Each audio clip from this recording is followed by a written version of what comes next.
ते बंद करण्याचा तुम्ही नव्हते नाही तर अध्यक्ष महाराज, मंत्री महोदयांनी सांगितलं की घरकुल योजनेसाठी 5 ब्रॉस आम्ही रेती मोफत देऊ। माझा पहिला प्रश्न आहे की अर्ज केल्यापासून 15 दिवसात तहसीलदारांनी जर रेती दिली नाही तर त्यावर कारवाई करण्याचा GR आपण काढणार आहात का? पहिला प्रश्न।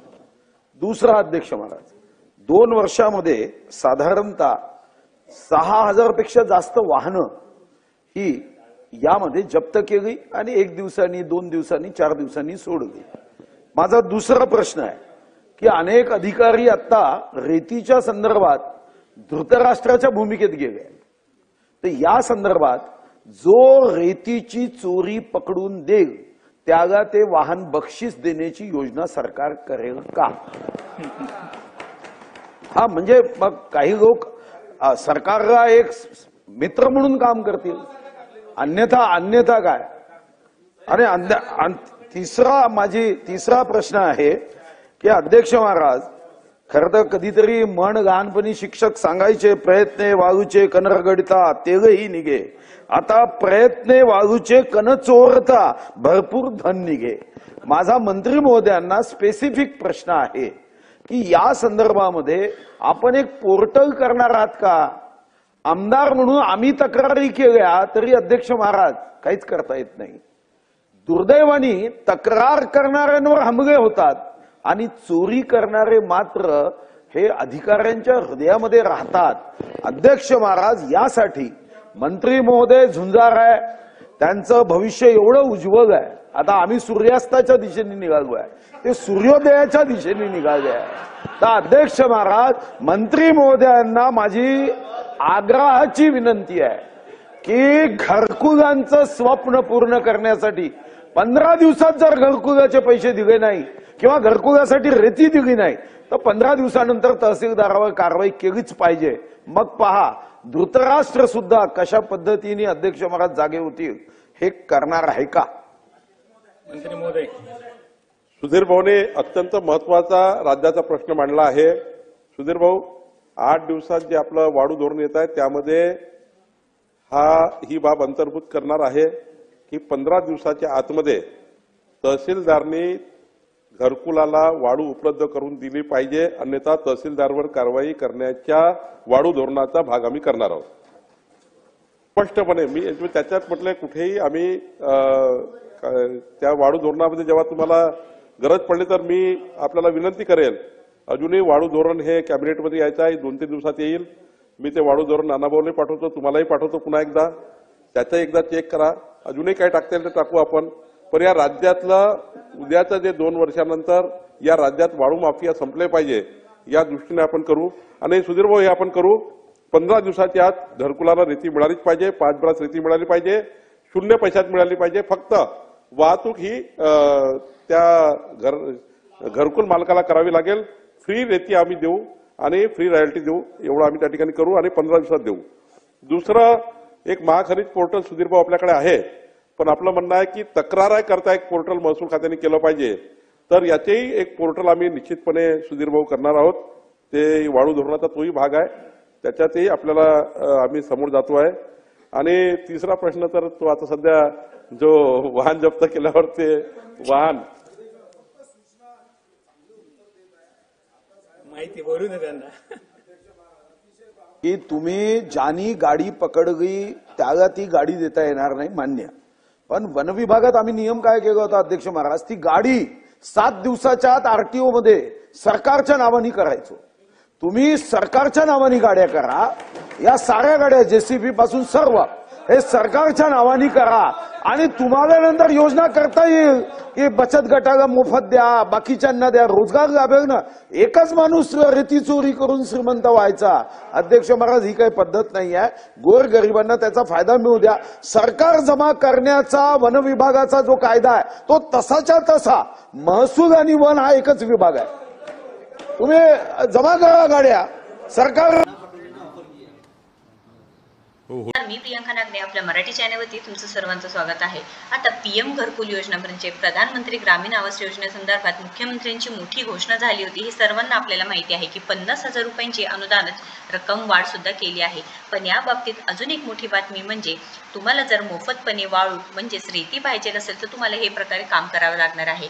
यासाठी संपूर्ण माहिती आपण या व्हिडिओ थ्रू पाहून घेणार आहोत।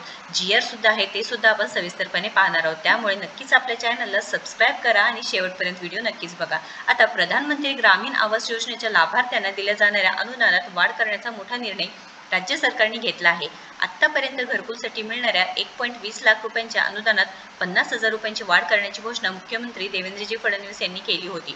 आता महाराष्ट्राला 20 लाख घरकुलचे उद्दिष्ट आहे। म्हणजे प्रधानमंत्री आवास योजनेअंतर्गत महाराष्ट्राला 20 लाख घरांचे उद्दिष्ट देण्यात आले आहे, जे देशातील सर्वाधिक आहे। मागील 45 दिवसात 100% घरांना मंजुरी मिळाली असून 10.34 लाख लाभार्थ्यांना पहिला हप्ता वितरित करण्यात आला आहे व उर्वरित 10 लाख लाभार्थ्यांनाही लवकरच निधी मिळणार आहे। हा संपूर्ण टप्पा एकाच वर्षात पूर्ण करण्याचा राज्य सरकारचा मानस असल्याने ग्रामविकास मंत्री जयकुमार गोरे यांनी सांगितलं आहे। तरी ते 50,000ची वाढ सुद्धा केली आहे। पण यासाठी आता मोफत वाळू तुम्हाला पाहिजे असेल घरकुल योजना संदर्भात जो शासन निर्णय आहे, जो जीआर आहे ते आपण पाहून घेऊया। ती आहे की चांगल्या प्रकारे आपण या ठिकाणी हे बांधकाम करावं, कारण आपल्याला सगळ्या प्रकारची मदत आम्ही करतो।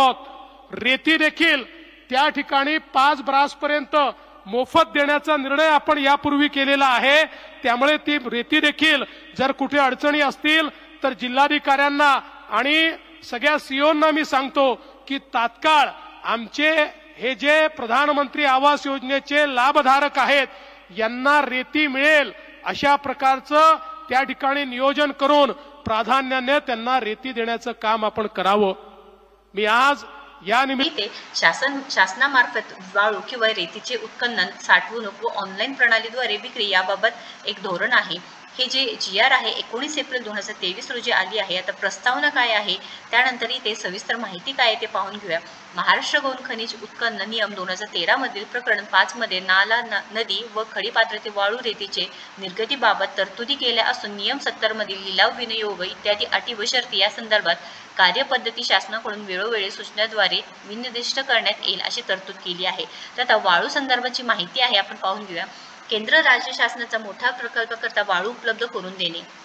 केंद्र राज्य शासनाचा मोठा प्रकल्पकर्ता वाळू उपलब्ध व्हावी म्हणून संबंधित जिल्हाधिकारी यांनी त्यांच्या जिल्ह्यातील सुयोग असं वाळू घाट राखून ठेवावं। संबंधित विभागाने मागणी केल्यास तो गट किंवा घाट त्या विभागास नियमानुसार उपलब्ध करून द्यावा। प्रधानमंत्री आवास योजनेअंतर्गत तसेच आर्थिकदृष्ट्या मागास प्रवर्गातील लाभार्थ्यांच्या घरकुलासाठी सक्षम प्राधिकारी यांना सादर केलेली यादी संबंधित तहसीलदार यांना तपासून तशी लेखी परवानगी दिल्यावर वाळू डेपोतून विनामूल्य वाळू उपलब्ध करून देण्यात येईल। वाहतुकीचा खर्च लाभार्थ्यास करावा लागेल।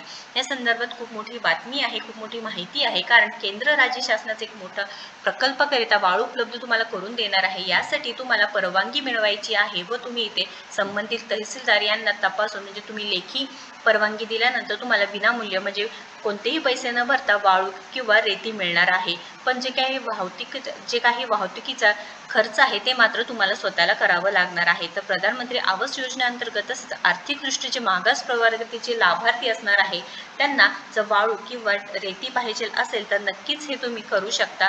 अर्ज करायचा आहे तुम्हाला, जर स्वतः सुद्धा करू शकता किंवा तुम्ही सीएससी सेंटरला जाऊन सुद्धा हे करू शकणार आहात। या संदर्भात मोठी बातमी आहे। आता घरकुल योजना आगामी अर्थसंकल्पात तरतूद करणार आहे। या संदर्भात राज्य सरकारने पुढील अर्थसंकल्प अवश्य तरतूद करणार आहे। तसेच भूमिहीन लाभार्थ्यांसाठी अनुदान 50,000 रुपयावरून 1 लाख रुपये करण्यात आले आहे। शबरी आवास योजनेत 2.5 लाख रुपयांपर्यंत अनुदान दिले जात आहे। आता प्रधानमंत्री ग्रामीण विकास योजनेतील अनुदान 2.10 लाख रुपयांपर्यंत वाढवण्यात तयारी आहे। तर महत्त्वपूर्ण माहिती आहे, नक्कीच या व्हिडिओला जास्तीत जास्त शेअर करा, कारण केंद्र राज्य शासनाचा मोठा प्रकल्पाकरिता वाळू उपलब्ध तुम्हाला करून देणार आहे तुमच्या घराच्या बांधकामासाठी। प्लस इथे तुम्हाला वाळू फ्रीमध्ये देणार आहे। यासाठी अर्ज सुद्धा करावा लागणार आहे। तुम्ही ऑनलाईन पद्धतीने सुद्धा अर्ज करू शकता। यासाठी तुम्हाला सीएससी सेंटरला जाऊन करावं लागणार आहे। स्वतः करायचं म्हटलं तर थोडी किचकट पद्धत आहे। तर इथे मात्र जो काही वाहतुकीचा खर्च आहे ते तुम्हाला स्वतःला करावं लागणार आहे। बाकी काही जे काही वाळू उपलब्ध करून देण्याची जबाबदारी पूर्णपणे शासनाची असणार आहे, सरकारची असणार आहे।